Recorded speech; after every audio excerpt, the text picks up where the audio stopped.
Hello বন্ধুরা, আমি মিষ্টি মনি।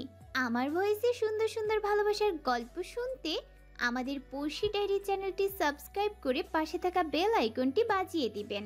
ধন্যবাদ।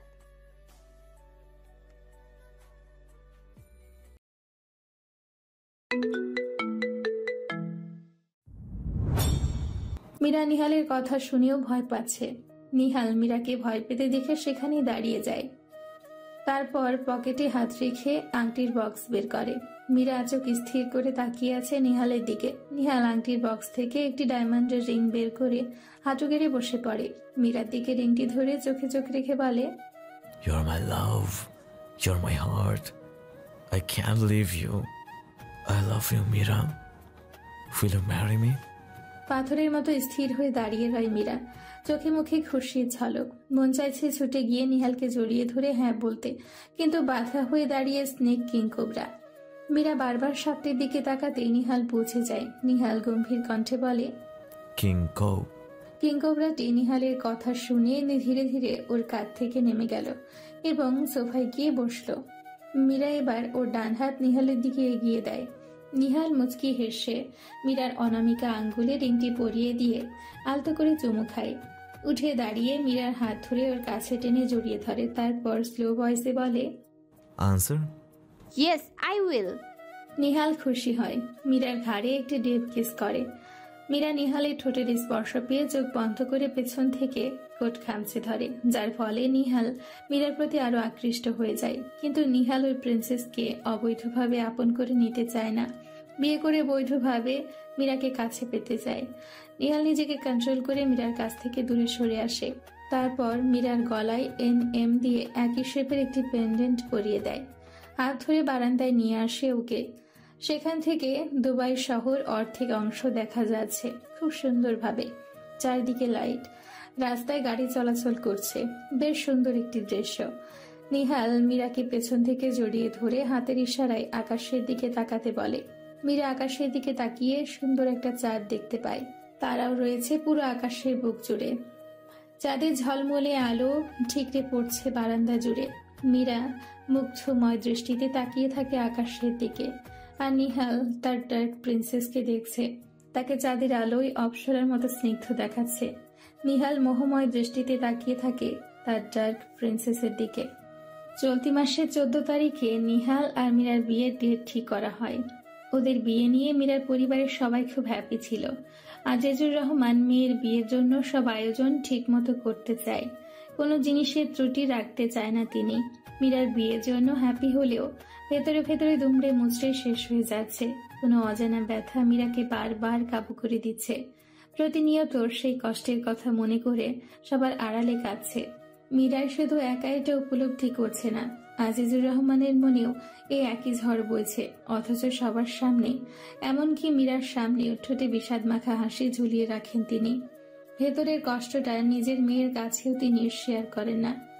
মীরাকে এখন আর সাইকেল চালাতে দেয় না নিহাল। প্রতিদিন নিহালের বডিগার্ডরা ওকে কলেজে দিয়ে আসে। কলেজ শেষ হলে আবার বাসায় দিয়ে যায় গার্ডসরা।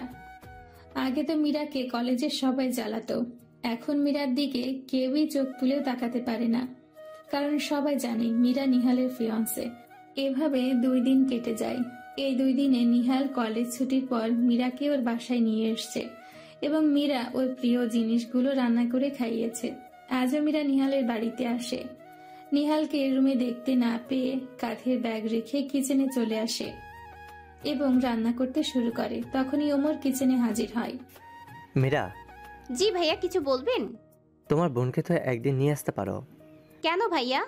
কেন কেন বলছো? নিয়ে আইসো একদিন। আচ্ছা, কালকে নিয়ে আসবো নে। রিয়েলি? হ্যাঁ। ও, তুমি খুব ভালো মীরা। আচ্ছা আমি যাই, তুমি রান্না করো। আচ্ছা। ওমর চলে যায়। মীরা আগের মতো একা একা রান্না করতে থাকে। রান্না চুলায় বসিয়ে এক পাশে এসে ছুরি দিয়ে গাজর কাটছিল। কিছুক্ষণ কাটার পর মীরার কাঁধে কারো গরম নিঃশ্বাস পড়ে। মীরা ভয় পেয়ে দ্রুত ঘুরে তাকাতেই নিহালের ঠোঁটে মীরার ঠোঁট স্পর্শ হয়। মীরা থতমত খেয়ে যায়। আর নিহাল নেশা জড়ানো চোখে মীরার দিকে তাকিয়ে থাকে। ধীরে ধীরে এক হাত মীরার গালের কাছে রাখতেই প্রেসার কুকারে সিটি বাজতে শুরু করে, যার ফলে নিহালের হুঁশ ফিরে আসে। পাশে সরে যেতেই মীরা প্রেসার কুকারের কাছে যায়। নিহাল মীরার কাছে এসে মীরাকে ওর দিকে ফিরিয়ে বলে, আমার রুমে এসো, ওয়েট করছি তোমার জন্য। বলেই চলে যায় নিহাল। মীরার মাথায় তেমন কোনো চিন্তা ভাবনা আসে না। রান্না শেষ করে মীরা নিহালের রুমে আসে। নিহাল তখন বারান্দায় দাঁড়িয়েছিল। মীরা বারান্দায় আসতে নিহাল মীরাকে দেখে হাত ধরে রুমে নিয়ে আসে। বিছানার উপর মীরাকে বসিয়ে মীরার ঠিক পেছনে বসে নিহাল। নিহাল মীরার পিঠে হাত রাখতেই চোখ বন্ধ করে নেয় মীরা। আলতো করে মীরার পিঠের ওপর থেকে চুলগুলো সরিয়ে বাম পাশে কালো রঙের একটি লম্বা কলম দিয়ে মীরার পিঠে ট্যাটু আর্ট করতে শুরু করলো নিহাল। মীরা শুয়ের মতো কিছু একটা পিঠে অনুভব করে। কিছু না বলে চোখ বন্ধ করে বিছানার চাদর খামচে ধরে রাখে। নিহাল খুব নিখুঁত ভাবে মীরার পিঠে এন অক্ষরটি লিখে দেয় এবং সাথে একটি ছোট স্নেকের ট্যাটু আর্ট করে দেয়। আঁকা শেষ করে নিহাল টিস্যু দিয়ে আলতো করে ফোঁটা ফোঁটা রক্ত বের হওয়া স্থান মুছে দেয়। মোছার শেষে নিহাল মীরার কানের কাছে মুখ নিয়ে বলে, নাও your tattoo, it's ready. ট্যাটুর কথা শুনে মীরা চোখ খুলে তাকায়। মীরা বুঝতে পেরে যায় নিহালের গলার কাছে সেই ট্যাটুর মতো ওর পিঠেও এঁকে দিয়েছে। মীরা কিছু বলে না, উঠে আয়নার সামনে দাঁড়িয়ে উল্টো দিক ফিরে ট্যাটুটা দেখল। এন আর সাথে ছোট্ট স্নেক, দেখতে ভালোই দেখাচ্ছে। নিহাল মীরার কাছে এসে গলায় হাত রেখে বলে, এটা নিহালের ভালোবাসার চিহ্ন, যেটা কখনোই মুছবে না। এখন বাসা যাও। মীরা নিহালের কাছ থেকে সরে যায়। কিছুক্ষণ নিহালের দিকে তাকিয়ে নিচে নেমে গাড়িতে উঠে বসে। নিহাল জানালা দিয়ে মীরা যাওয়ার দৃশ্য দেখে। মীরা যাওয়ার পর নিহাল গা থেকে শার্ট খুলে ফেলে। নিহালের জিম করা বডি স্পষ্ট দেখা যাচ্ছে। রুম থেকে বেরিয়ে নিচে নেমে একটি কক্ষে প্রবেশ করে নিহাল। সেই কক্ষটি ছিল বেশ বড় এবং সেখানে অনেক পদের যন্ত্র সামগ্রী ছিল। নিহাল একটি লম্বা ধারালো তলোয়ার নিয়ে একা একা মারামারির প্র্যাকটিস করতে থাকে। মীরা বাসায় এসে গোসল সেরে নেয় এবং নামাজ পড়ে সে আর্ট করা খাতাটা দেখতে থাকে। চোখ ভিজে আসে মীরার। কিছুক্ষণ ওইভাবেই দাঁড়িয়ে থাকে খাতাটা বুকের সাথে জড়িয়ে। পরের দিন মীরা আজ কলেজে যায়নি। মিলিকে নিয়ে 11টার দিকে নিহালের বাসায় আসে। মিলি প্রথমে আসতে নারাজ হলেও পরে রাজি হয়ে যায়। দুজনেই বাড়ির ভেতরে প্রবেশ করে। আপু, তুমি বিয়ের আগে শ্বশুরবাড়ি এসেছো? কি অদ্ভুত। মোটেও না। কেন? আমার শ্বশুর শাশুড়ি বেঁচে থাকলে আমি আসতাম না, কিন্তু তারা তো নেই, তাই তো এ বাড়িতে আসি। সেটাও বলা যায়। আচ্ছা, ওমর মামা কোথায়? কেন মিস করছিস তাকে? অবশ্যই করছি, কেননা সে আমার মামা হয়। মিস না করার কোনো প্রশ্নই আসে না। জামাইয়ের বয়সী ছেলেকে মামা বানিয়ে দিলি? হয়। আচ্ছা, তুই উপরের ডান দিকের রুমটাতে যা, আমি তোর দুলাভাইয়ের কাছে যাব। সেই রুমে কি? কেউ না, তুই রেস্ট নে সেই রুমে গিয়ে। ঠিক আছে। আর শোনো, জিজুর রুমে গিয়ে হারিয়ে যেও না। আমি কিন্তু বেশিক্ষণ থাকবো না। অসভ্য মেয়ে, যা। যাচ্ছে। বলে মিলি চলে আসে উপরে। ডান পাশের রুমে প্রবেশ করে পার্স বিছানার উপর রেখে বিছানায় জিত হয়ে শুয়ে পড়ে মিলি। চোখটা বন্ধ করতে হঠাৎই ওর মুখের উপর একটি আন্ডারওয়্যার উড়ে এসে পড়ে। মিলির মুখের উপর থেকে আন্ডারওয়্যার সরিয়ে ধরফরিয়ে উঠে বসে। হাতে তখনও সেই আন্ডারওয়্যারটা দেখে চিৎকার দেয়। আর সঙ্গে সঙ্গে ওমর এসে মিলির মুখ চেপে ধরে। ওমরকে দেখে মিলি চোখ ছানা বড়া হয়ে যায়। ধাক্কা মেরে ওমরকে সরিয়ে রেগে বলে, আপনি এই রুমে কেন? আর এই আন্ডারওয়্যার? ছি, হোয়াট? শুধু শুধু আমি তোমাকে খাটাস বেডি বলি না, তার যথেষ্ট কারণ আছে তাই বলি। এটা আমার রুম, এটা আমার আন্ডারওয়্যার। ছি, আপনি লজ্জা করে না? একটি মেয়ের মুখের ওপর এটা ছুঁড়ে মেরে এখন বলছেন এটা আপনার? আর এই রুম আপনার হলো কি করে? আমি না দেখে ছুঁড়ে মেরেছি, গিয়ে পড়েছে তোমার মুখের ওপর, তো আমি কি করব? আর কি বললে রুম? দরজার পাশে তাকাও। মিলি ওমরের কথা মতো সেদিকে তাকিয়ে দেখে ওমরের বড় একটি ছবি ঝোলানো। মিলি বুঝতে পারে এটা ওমরের রুম, কিন্তু মীরা ওকে মিথ্যা কেন বলল সেটার হিসেব মেলাতে পারছে না। এই যে খাটাস বেডি, বুঝতে পেরেছো? দেখুন, আমাকে খাটাস পেটি বলবেন না মামা। উফ, যা, আমার লজ্জা লাগে না? এভাবে দেখতে বলো না প্লিজ। ই আল্লাহ, আপনার সাথে কথা বলে কোন গাধায়? তুমি ময় গাদায়। মিলি রেগে চলে যেতে নিলে ওমর হাত ধরে। রাগান্বিত চোখে ওমরের দিকে তাকায়। ওমর সাথে সাথে ওর গায়ে হাত দিয়ে ঢেকে লাজুক কণ্ঠে বলে, এভাবে তাকাবে না, এমনিতেই আমি শাওয়ার শেষে শুধু তাওয়াল পরে আছি, আমার শরম লজ্জা লাগে। মিলি এতক্ষণ ওমরকে খালি গায়ে অবস্থায় খেয়াল করেনি। এখন ভালো করে তাকাতেই ওমরকে শুধু টাওয়াল পরা অবস্থায় দেখে কিছুটা লজ্জা ফিল করে। হাত ছাড়িয়ে বের হয়ে যেতে নিলে ওমর মিলির পেছন থেকে ওড়না টেনে ধরে। মিলি এবার প্রচন্ড রেগে যায়। পেছন ফিরে ওমরের বুকে দুহাত রেখে জোরে ধাক্কা মারে। ওমর 2-3 কদম পিছিয়ে যায়। মিলি আঙ্গুল তুলে রাগী কণ্ঠে বলে, দূরে থাকুন আমার কাছ থেকে। মোটেও না। মিলির কথাটা শুনে রুম থেকে বেরিয়ে যায় এবং মীরাকে রেখে বাড়ি থেকে বের হয়ে গেট পার হতে নিলে বডিগার্ডরা ওকে বাহিরে যেতে দেয় না। বাহিরে না যেতে দেওয়ার পেছনে ওমরের হাত আছে, এটা মিলি বুঝতে পারে। সেখানে রেগে দাঁড়িয়ে থাকে। প্রিন্সেস, এভাবে আমার বাড়িতে এসো না। 2 দিন পর তুমি আমার হয়ে যাবে, তখন আমাকে তোমার কাছে পাবে always. Now go to your home. Nihal মীরাকে পেছন দিক থেকে জড়িয়ে ধরে কথাটা বলে। মীরা চুপ করে থাকে। নিহাল মীরার সেই ট্যাটু স্থানে চুমু দিয়ে স্লো ভয়েসে বলে, মীরা, তুমি আমাকে সে 3টে ম্যাজিক্যাল ওয়ার্ড এখনো বলনি। আমি কি ধরে নেব তুমি আমাকে লাভ করো না? মীরা মাথা তুলিয়ে না বলে। ঘুরে নিহালের চোখে চোখ রেখে বলে, বলবো বাই। রুম থেকে বের হয়ে যায় মীরা। নিহালের ঠোঁটে হাসি ফুটে ওঠে। এদিকে মীরা নিচে এসে দেখে মিলি ও ওমর নিজেদের সাথে তর্ক করছে। মীরা দৌড়ে তাদের কাছে গিয়ে থামিয়ে বলে, কি হয়েছে, এভাবে তর্ক করছেন কেন? আপু, এই ওমর মামাই আমাকে এইখান থেকে যেতে দিচ্ছে না। একসাথে এসেছো, একসাথে যাবে, আমি এই কথাটা তখন থেকে বোঝাতে চাচ্ছি, বাট তোমার খাটাস বোন বুঝতেই চাইছে না। কি বুঝবো? আমার মন চাইছে আমি চলে যাচ্ছি। তাতে আপনার কি ভাইয়া? হোয়াট? এখন আবার ভাইয়া? আঙ্কেল, খালু, চাচা সব আপনি সব। কেন? এগুলো কি অভাব পড়েছে যে আমার ডেকে তার স্বাদ মিটাবে?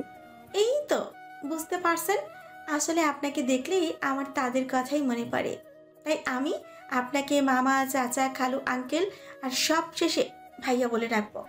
মীরা, কিছু বলো তোমার বোনকে। মিলি, এখন কিন্তু একটু বেশি হয়ে যাচ্ছে। ওহো, এখন বেশি হচ্ছে তাই না?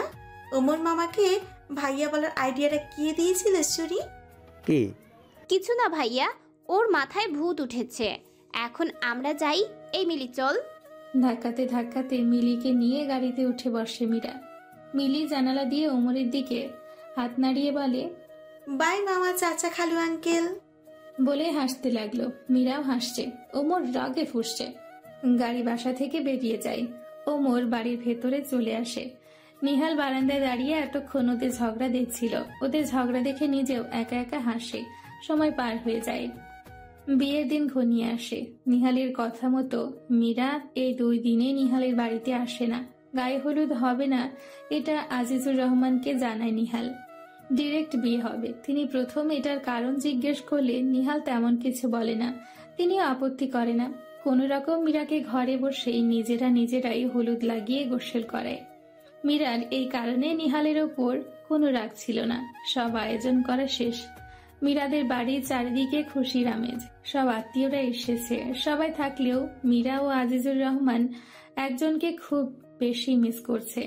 এত খুশির দিনে সে পাশে থাকলে কতই না ভালো লাগতো। দুজনেই এই কষ্টটা লুকিয়ে রাখে মনের মাঝে। বিয়ের দিন এক মনোরম পরিবেশ। কেউ রান্না বান্নার কাজে ব্যস্ত, আবার কেউ ফুল দিয়ে মালা গাঁথতে ব্যস্ত। রাত তখন 9টা বাজতে চলল। মীরাকে তার রুমে বসে সাজানো হচ্ছে। সাজ প্রায় শেষও বলা যায়। মিলি মীরার রুমে এসে বোর সাজে মীরাকে দেখে ছবি তুলতে চায়। মিলি মীরার সাথে কয়েকটা ছবি তুলে। তখনই নিচ থেকে আওয়াজ আসে বর এসেছে। মিলি আর ওর কাজিনরা নিচে চলে যায়। মীরার রুমে ছিল পার্লারের 2টি মেয়ে। মীরার লেহেঙ্গার ওড়না ঠিক করে দিচ্ছিল ওরা। মীরার হঠাৎ মনটা খারাপ হয়ে যায়। ওদের কাছ থেকে সরে বারান্দায় গিয়ে দাঁড়ায়। আকাশের দিকে তাকাতেই চোখ থেকে ফোঁটা ফোঁটা পানি ঝরতে থাকে। পেছন থেকে আজিজুর রহমান মীরাকে ডাক দেয়। তিনি রুমে এসে মীরাকে না দেখতে পেয়ে বারান্দায় আসে। আর এসে মীরাকে পেয়ে যায়। ওর বাবার কণ্ঠের স্বর শুনে মীরা ছুটে গিয়ে ওর বাবাকে জড়িয়ে ধরে হাউমাউ করে কান্না শুরু করে। তার চোখেও পানি বিদ্যমান। কেন কাঁদছে, কি কারণে কাঁদছে, সেটা শুধু তারাই জানে। কিছুক্ষণ পর মিজানুর রহমান সেখানে চলে আসে। কি শুরু করলেন ভাইজান? বুঝলাম না। আপনি মীরাকে সান্ত্বনা না দিয়ে নিজেও কাঁদছেন। কি করব বল, আমার মেয়ে আজ পর হয়ে যাচ্ছে, আর ওই দিককে। ভাইজান, নিজেকে সামলান। মীরামা, কান্না থামা। নিহাল যদি জানতে পারে তুই বিনা কারণে কান্না করছিস তাহলে ও রেগে যাবে। মীরা কান্নার গতি থামিয়ে দেয়। মিজানুর রহমান বলেন, ভাইজান, আপনি আমার সাথে আসুন। এই মেয়েরা, মীরার মেকআপ ঠিক করে দাও। বলে আজিজুর রহমান তার ভাইকে নিয়ে চলে গেল। মেয়ে দুজন মীরাকে রুমে এনে আয়নার সামনে বসিয়ে দেয় এবং মেকআপ ঠিক করতে থাকে। নিহালকে ভেতরে নিয়ে আসা হয়। নিহালের আত্মীয় বলতে কেউ নেই। ওমর ও বডিগার্ডদের নিয়ে বরযাত্রীতে আসে। নিহাল স্টেজের ওপরে উঠে বসে এবং মীরাকে নিয়ে আসতে বলে। মিজানুর রহমান মিলিকে বলে মীরাকে নিয়ে নিচে আসতে। নিহালের মনের মধ্যে অন্যরকম এক ফিলিংস কাজ করছে। আজ ওর প্রিন্সেসকে নিজের করে নিবে। মিলি যখন ওপরে যাচ্ছিল তখন ওর সাথে ওমরের দেখা হয়। মিলি ওমরকে দেখে পাশ কাটিয়ে চলে যায়। ওমর বলে, আর শোনো মিলি, যদি আমার মুখ থেকে মামা, চাচা, খালু, ভাইয়া ডাক না শুনতে চান তো ভালো ভালো আমার সামনে থেকে চলে যান, আর নয়তো আপনার গোষ্ঠী উদ্ধার করব আমি। ভয় দেখাচ্ছ? নো, জাস্ট বলে রাখলাম। পরে দেখছি তোমাকে। যাও, মীরাকে নিয়ে এসো। ওয়েট, আরে মামা, এখনই ভালো করে দেখে নিন না। ওমর রাগান্বিত চোখে মিলির দিকে তাকিয়ে চলে যায়। মিলি বিড়বিড় করে ওমরকে বকা দিতে দিতে মিলি রুমের দিকে পা বাড়ায়। মিলির সাথে ওর কাজিনরাও ছিল, তাই মিলিকে ওমর কিছু বলতে পারেনি। মিলি মীরার রুমে এসে দেখে ঘর শূন্য। মীরা বারান্দায় আসে, মনে করে বারান্দায় আছে, কিন্তু মীরা বারান্দায় ছিল না। মিলি সন্দেহ জাগে মনে। ওয়াশরুমে দরজা ফাঁকা করে দেখে মীরা ওয়াশরুমেও নেই। এখন মিলির মনে ভয় এসে জড়ো হয়। ওদের কাজিনদের উদ্দেশ্যে বলে, এই তোরা আশেপাশের সব রুমে চেক কর, মীরাপু ওই রুমেই থাকতে পারে। মিলির কাজিনরা এ কথা শুনে চারদিক ছড়িয়ে ছিটিয়ে মীরাকে খুঁজতে লাগলো। মিলি খাটের নিচে এখানে ওইখানে মীরাকে খুঁজছে। একটু পর মিলির কাজিনরা হতাশা কণ্ঠে এসে বলে খুঁজে পায়নি। কথাটা মিলি শুনে নিজের মধ্যে চেপে রাখতে পারল না। করিডোরে দাঁড়িয়ে নিচের দিকে উকি দিয়ে চিৎকার করে বলল, নিহাল ভাইয়া, মীরাপুকে খুঁজে পাওয়া যাচ্ছে না। মিলির এক চিৎকারে সব শান্ত হয়ে যায়। নীরবতা ছেয়ে যায় পুরো বাড়ি জুড়ে। নিহাল ওমরের দিকে হিংস্র চোখে তাকিয়ে ওমর নামটি উচ্চারণ করে বাড়ি থেকে বেরিয়ে যায়। সাথে ওর বডিগার্ডরাও চলে যায়। আজিজুর রহমান ধপ করে ফ্লোরে বসে পড়ে। মিজানুর রহমান তাকে ধরে সোফায় বসিয়ে শিরিনা বেগমকে পানি আনতে বলেন। তিনি দ্রুত পানি নিয়ে এসে আজিজুর রহমানকে দেয়। আজিজুর রহমান পানি পান করে বুকে হাত দেয়। অসহ্য ব্যথা হচ্ছে তার বুকের মাঝে। এদিকে নিহাল পুলিশ ফোর্স সবখানে লাগিয়ে দিয়েছে। দুবাইয়ের অলিতে গলিতে সবখানে মীরাকে খুঁজছে। ছোটখাটো চোর, নেশাখোর, ছিনতাইকারীদের ধরে নিয়ে মীরার ছবি দেখিয়ে জিজ্ঞেস করা হচ্ছে মেয়েটিকে দেখেছে কিনা। বলা যায় নিহাল দুবাই শহর উল্টিয়ে ফেলেছে মীরাকে খোঁজার জন্য। নিহাল ভালো করে জানে এটা কার কাজ হতে পারে। The Eagle group. জাবেদের রুম থেকে একটি মেয়ের চিৎকার শোনা যাচ্ছে। মেয়েটি ছিল নিহালের কলিজা মীরা। জাবেদ মীরাকে জোর করে রেপ করছে। মীরা নিজের আত্মরক্ষার জন্য যত জোরে পারছে চিৎকার করছে, কিন্তু মীরার আর্তনাদ চিৎকার কারো কাছে পৌঁছায়নি। নিরিবিলি জঙ্গলে একটি পুরানো বাড়িতে আছে ওরা। বাড়িটি জঙ্গলের মধ্যে হওয়ায় মীরার চিৎকার কারো কান অবধি পৌঁছাচ্ছে না। জাবেদ মীরাকে কিডন্যাপ করিয়ে এখানে নিয়ে এসেছে, যাতে ওর বাবার মৃত্যুর বদলা নিহালের প্রিন্সেস মীরাকে মেরে নিতে পারে। আমেরিকা। হাত ফসকে একটি কাচের বাটি ফ্লোরে পড়ে ভেঙে চূর্ণ বিচূর্ণ হয়ে গেল। ঘড়িতে 12টা ছুঁই ছুঁই। নিহাল পাগলের মতো খুঁজছে, সবার সাথে রুড বিহেভ করছে, কারণ এখনো মীরাকে খুঁজে পাওয়া যায়নি। পুলিশেরা যথাসাধ্য চেষ্টা করছে, কিন্তু মীরার খবর মিলছে না তাদের। নিহালের পাগলামি দেখে ওমর টেনশনে পড়ে যায়। যদি মীরার কিছু হয়ে যায় তাহলে দুবাই শহরে আগুন লাগিয়ে দিতেও দুবার ভাবে না নিহাল। নিহাল ওমরকে নিয়ে জাবেদের বাড়িতে আসে, কিন্তু বাড়ি পুরো খালি ছিল। নেই কোনো গার্ডস, নেই জাবেদ। বাড়িতে তালা ঝোলানো। নিহাল তালা ভেঙে বাড়ির ভেতরে প্রবেশ করে। সারা বাড়ি তন্ন তন্ন করে খুঁজে সবাই, কিন্তু না আছে মীরার হদিস, না আছে জাবেদের। নিহাল চিৎকার করে বাড়ি থেকে বের হয়ে যায়। মীরাকে রেপ করে বস্ত্রবিহীন অবস্থায় বিছানার এক কোণায় ফেলে রাখে। শারীরিক ব্যথা এবং দুর্বলতা হওয়ার কারণে মীরা বিছানা থেকে উঠতে পারছে না। গায়ে কোনো রকম বিছানা চাদর জড়িয়ে নীরবে চোখের পানি ফেলছে। কয়েক ঘন্টা আগেও বসেছিল নিহালের অপেক্ষায়, আর এখন এক জানোয়ারের কাছে নিজের সতীত্ব হারালো। নেই বিয়ের সাজ, নেই কুমারিত্ব। চোখ বন্ধ করে চোখের পানি ফেলছে।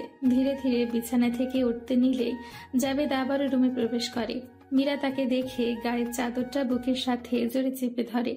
জাবেদ একটি চেয়ার বিছানার পাশে এনে বসে এবং সিগারেট জ্বালিয়ে ধোঁয়া উড়িয়ে মীরার দিকে তাকিয়ে বলে, আজ কার বাসর কে করলো, তাই না সুইটহার্ট?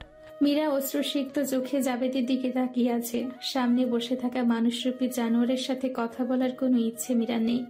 জাবেদ আবারও মীরার উদ্দেশ্যে বলে, নিহাল তোমাকে পাগলের মতো খুঁজছে, কিন্তু তাতে কি, তুমি কোথায় আছো সেটা নিহাল জানতেও পারবে না। মীরা এখন জিজ্ঞেস করতে মন চাইছে কেন ওর সাথে এমনটা করলো, কিসের শত্রুতা নিহালের সাথে, কিন্তু গলার কথা গলাতেই আটকে রয়। বাহিরে প্রকাশ করার ইচ্ছে শক্তি কোনোটাই নেই। নিহাল আমার বাবাকে খুন করে এতিম করে দিয়েছিল আমাকে, তার প্রতিশোধ আজ আমি নিয়েছি। আমার প্রতিশোধ আজ পূর্ণ হলো। কথাটা বলার পর হাসতে লাগলো জাবেদ। কিছুক্ষণের মধ্যে জাবেদের চেহারায় রাগ এসে ভর করলো। সিগারেট ফেলে সিরিঞ্জ হাতে নিয়ে মীরার দিকে এগিয়ে গেল। মীরা ভয়তে শক্ত হয়ে শুয়ে থাকে। এই ইঞ্জেকশন পুশ করা 7 ঘন্টা পর তুমি মারা যাবে, আর 7 ঘন্টা আগেই বাসায় পৌঁছে দেওয়া হবে তোমাকে। তার আগে এই বিষের প্রভাব তোমার সারা গায়ের শিরায় শিরায় পৌঁছে যাবে, যার দরুন তোমাকে কেউ বাঁচাতে পারবে না, তোমার প্রিয় হবু স্বামীও না। শয়তানি হাসি দিয়ে বলে। মীরার এক হাত টেনে ধরে ইঞ্জেকশন পুশ করে দেয় ওর শরীরে। মীরা খিস দিয়ে বন্ধ করে রাখে চোখ। মীরার দিকে তাকিয়ে শয়তানি হাসি দিয়ে রুম থেকে বেরিয়ে যায় জাবেদ। মীরা বুঝতে পারছে এখন আর বাঁচার কোনো চান্স নেই। এই দুনিয়া থেকে খুব তাড়াতাড়ি যেতে হবে। খুব মিস করছে প্রিয় মানুষগুলোকে। ওপরের দিকে তাকিয়ে কেঁদে কেঁদে বলে, মৃত্যুর আগে আমি দেখতে পারবো না, চাইতে পারবো না ক্ষমা। অনবরত কেঁদেই যাচ্ছে। শুধু শেষবারের মতো ওর বাবা আর নিহালকে একটিবারের জন্য দেখতে চায়। মনে মনে আল্লাহর কাছে এটাই প্রার্থনা করছে, তাদের সাথে যেন দেখা হয়, নিহালকে ওর ভালোবাসার কথাটা যেন জানাতে পারে। শেষ নিঃশ্বাস যেন ওর ভালোবাসার মানুষটির কোলেই হয়। ভাবতে ভাবতে চোখ বন্ধ করে নেয় মীরা। শরীর দুর্বল থাকায় কিছুক্ষণের মধ্যেই সেন্সলেস হয়ে যায়। The snake group. নির্ঘুম রাত কাটিয়ে ফোলা ফোলা চোখে রাত 4টের দিকে বাড়িতে আসে নিহাল। শরীর খুব ক্লান্ত। সারা রাত মীরাকে খুঁজেছে, কিন্তু কোনো হদিস মিলেনি। তবুও সময় বিলম্ব করেনি। ওমরকে চারদিক লোক পাঠিয়ে খুঁজতে বলেছে। দূর থেকে ফজরের আজানের ধ্বনি শোনা যাচ্ছে। ভোরের আলো ফুটতে শুরু করেছে। মীরার কথা ভাবতে ভাবতে চোখজোড়া বন্ধ করে নেয় নিহাল। ভোরের আলো চারিদিকে ছড়িয়ে পড়ে। ঘড়িতে তখন 6টা বাজে। আধো আধো ঘোলা ঘোলা চোখে চোখ মেলে তাকায় মীরা। একইভাবে চিত হয়ে শুয়ে আছে। মাথা হালকা এদিক সেদিক নাড়িয়ে রুমের চারদিক দেখে নিল। রুমে কেউ নেই। কাল রাতের কথা মনে পড়তে চোখ ভিজে আসে মীরার। আস্তে করে উঠে বসে। শরীরের দিকে তাকাতেই দেখতে পায় সারা শরীর নীল বর্ণ ধারণ করেছে। মীরার মনে পড়ে যায় জাবেদের কথা। হাতে এখন বেশি সময় নেই, তার আগে এখান থেকে বের হতে হবে। বিছানা হাতিয়ে হাতিয়ে পরনের জামা কাপড় খুঁজে বের করে, সেগুলো গায়ে জড়িয়ে নেয়। জাবেদ তখন অন্য একটি কক্ষে রেডি হচ্ছিল এখান থেকে কানাডা যাওয়ার জন্য। বাইরে হেলিকপ্টার দাঁড়িয়ে আছে। ফোন হাতে নিয়ে বের হয়ে গার্ডসদের বলে মীরাকে নিহালের বাড়ির সামনে ফেলে দিয়ে আসতে। জাবেদ রুম থেকে বের হবার আগে মীরার রুমে আসে। এসে দেখে মীরা হাঁটু গেড়ে ফ্লোরে বসে কান্না করছে। মীরা পালানোর রাস্তা খুঁজছিল, কিন্তু ঘরটিতে নেই কোনো জানালা, নেই কোনো দরজা, তাই ফ্লোরে বসে কাঁদতে থাকে। জাবেদ মীরার সামনে এসে বসে। ঠোঁটে শয়তানি হাসি এঁকে বলে, সুইটহার্ট, তোমার সাথে কাটানো রাতটা আমার কাছে বেস্ট ছিল। নিহালের চয়েসটা খুব ভালো ছিল, বাট আফসোস। মীরা মাথা হাঁটুর সাথে নুয়ে তখনও কান্না করছে। জাবেদ মীরার চুলের মুঠি ধরে চেহারা উপরের দিকে তুলে বলে, উফস, এখনো আগুনের মতো লাগছে তোমাকে। By sweetheart. জাবেদ রুম থেকে বের হয়ে যায়। হেলিকপ্টারে উঠে বসে সেই দুজন মেয়েকে নিয়ে। এরা দুজন সেই মেয়ে, যেই মেয়ে মীরাকে সাজাতে ওর বাসায় ছদ্মবেশে গিয়েছিল। তারপর মীরাকে অজ্ঞান করে সবার আড়ালে নিয়ে আসে জাবেদের আস্তানায়। হেলিকপ্টার ছেড়ে দেয় আর জাবেদের লোক মীরাকে টেনে গাড়িতে উঠিয়ে বসায়। 6:30। নিহাল সোফায় হেলান দেওয়া অবস্থায় ঘুমিয়ে যায়। ওর পাশের ফোনটা অনবরত বেজেই চলেছে। নিহাল ধরফড়িয়ে উঠে বসে। ফোন টেবিলের ওপর থেকে নিয়ে রিসিভ করে কানে ধরতেই ওপাশ থেকে চিরচেনা কণ্ঠের স্বর ভেসে আসে। Hello, the next group leader Nihal Khan, আমি জাবেদ বলছি। নিমিষে নিহালের মাথার রগ রাগে ফুলে ওঠে, তাতে দাঁত চেপে বসে রয়। জাবেদ ন্যাকা কণ্ঠে বলে, উফ, কাল রাতে খুব খেলেছি তোর হবু বউ মীরার সাথে। এখন মীরা সারা শরীরে শুধু আমার অস্তিত্ব পাবি। জাভেদ, চিৎকার করিস না, এটাতেই এত রাগ দেখাচ্ছিস। যখন বলবো তোর ভালোবাসার প্রিন্সেস কিছুক্ষণ পর ওপরে চলে যাবে তখন। নিহাল আঁতকে ওঠে। বুকের ভেতর তীর প্রবেশ করলে যতটা ব্যথা অনুভূত হয়, জাবেদের কথা শুনে ঠিক ততটাই ব্যথা অনুভব হচ্ছে বুকে। পরক্ষণে চিল্লিয়ে বলে, চুপ কর জাভেদ। তুই চুপ কর, যা বাইরে বের হয়ে দেখ, তোর প্রিয় প্রিন্সেসকে আধমরা অবস্থায় পেয়ে যাবি। কথাটা বলতে বলতেই ফোন কেটে দেয় জাবেদ। নিহাল ফোন ফেলে রেখে দ্রুত গতিতে দৌড়ে বাড়ির বাহিরে বের হয়। গেটের সামনে তখনও ওমর দাঁড়িয়েছিল। নিহাল রাস্তার এদিক সেদিক তাকিয়ে মীরাকে খুঁজতে শুরু করে। তখনই ডান পাশ থেকে একটি কাল রঙের গাড়ি এসে মীরাকে ধাক্কা মেরে রাস্তায় ফেলে রেখে চলে যায়। নিহাল ওমর গার্ডসদের নিয়ে সেদিকে দৌড় দেয়। মীরা অপুর হয়ে পড়েছিল। নিহাল ধপ করে মাটিতে বসে পড়ে মীরাকে ধরে ওঠায়। মীরাকে চিৎ করার সাথে সারা গায়ে নীল বর্ণ এবং কাঁধের বাম দিকে ছুরি মারা অবস্থায় দেখতে পায়।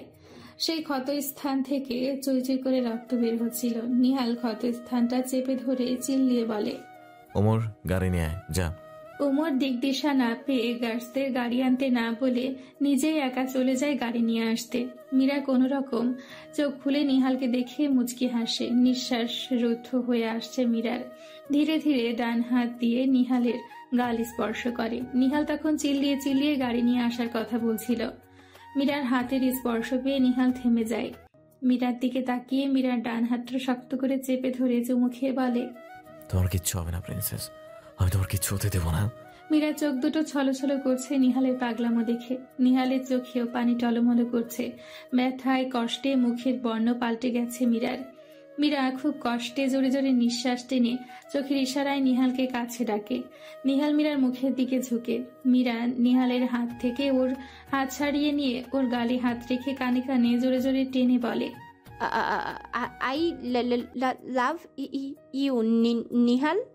নিহাল মীরাকে কাছে টেনে চোখ জোড়া বন্ধ করে নেয়। মীরা আলতো করে নিহালের গালে ঠোঁট দিয়ে ভালোবাসা এঁকে দেয়। ওর একটি ইচ্ছে পূরণ হয়েছে। মীরা ঠোঁটে স্মিত হাসে, সঙ্গে সঙ্গে চোখ বন্ধ হয়ে যায়। বড় শ্বাস নিয়ে হাতটি মাটিতে পড়ে যায়। মারা যায় মীরা। নিহাল চোখ মেলে মীরার গালে হাত রেখে আস্তে আস্তে ডাক দিতে শুরু করে। ততক্ষণে ওমর গাড়ি নিয়ে এসে নিহালের সামনে থামিয়ে গাড়ি থেকে নেমে আসে। মীরা, মীরা, মীরা, কথা বলো, কথা বলো প্রিন্সেস। মীরা, মীরা। শহর কাঁপিয়ে জোরে চিৎকার দিয়ে ওঠে নিহাল। চলে গেছে নিহালের প্রিন্সেস, একা হয়ে গেছে নিহাল। 1 সপ্তাহ পর আজ মীরা ও আজিজুর রহমানের মৃত্যুর জন্য মিলাদ পড়ানো হচ্ছে।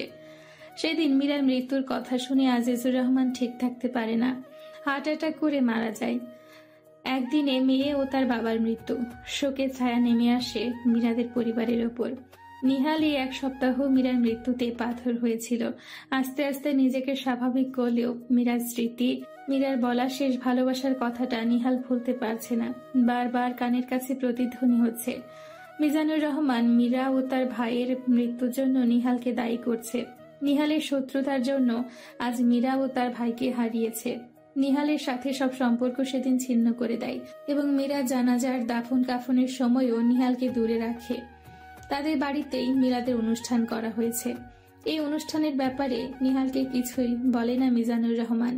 The snake group. মীরার বড় একটি ফ্রেমে বাঁধানো ছবির সামনে সোফায় বসে আছে নিহাল। এই ছবিটি ছিল নিহালের রুমে ডান দিকের দেওয়ালে। ড্রিঙ্ক করছে আর ছবিটির দিকে তাকিয়ে আছে। নিহালের বাসায় কিংকোবরা ঘাপটি মেরে বসে আছে। নিহাল এখন আর বাড়ি থেকে বের হয় না বললেই চলে।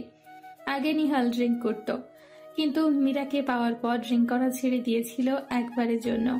কিন্তু এখন আবার পুরনো অভ্যেসকে তাজা করে তুলেছে নিহাল। মনের কষ্ট দূর করতে ড্রিঙ্ক করছে, কিন্তু আদৌ কি মনে কষ্টের ক্ষতগুলো কমছে, নাকি দিলে দিলে বেড়ে আরো দ্বিগুণ হচ্ছে? ও মজরুমের সামনে দাঁড়িয়ে নিহালকে ডাক দেয়, ভাই। ওমরের কণ্ঠ শুনে কিংকোবরা মাথা তুলে ওমরের দিকে তাকায়।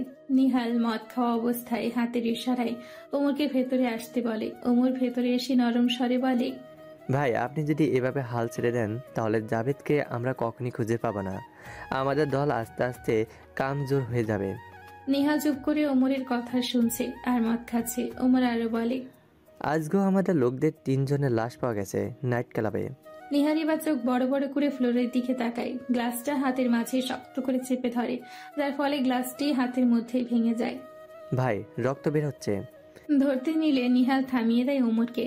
আজকের দিন নিয়ে 3 দিন ধরে নিহালদের লোকের লাশ উদ্ধার করছে পুলিশরা। আজকে 3 জনকে নিয়ে মোট 10 জন লোকের লাশ হয়েছে। কে কারা তাদের মারছে সেটা তারা জানে না। আজকে আবারও লোকের মৃত্যুর খবর শুনে নিহাল আর ঠিক থাকতে পারে না। রেগে আগুন হয়ে যায়। রক্ত মাখা হাত কিংকোবরার সামনে ধরে। কিংকোবরা নিহালের হাত বেয়ে কাঁধে চড়ে বসে। কাঁধে চড়ে বসার পর নিহাল রুম থেকে বেরিয়ে যায়।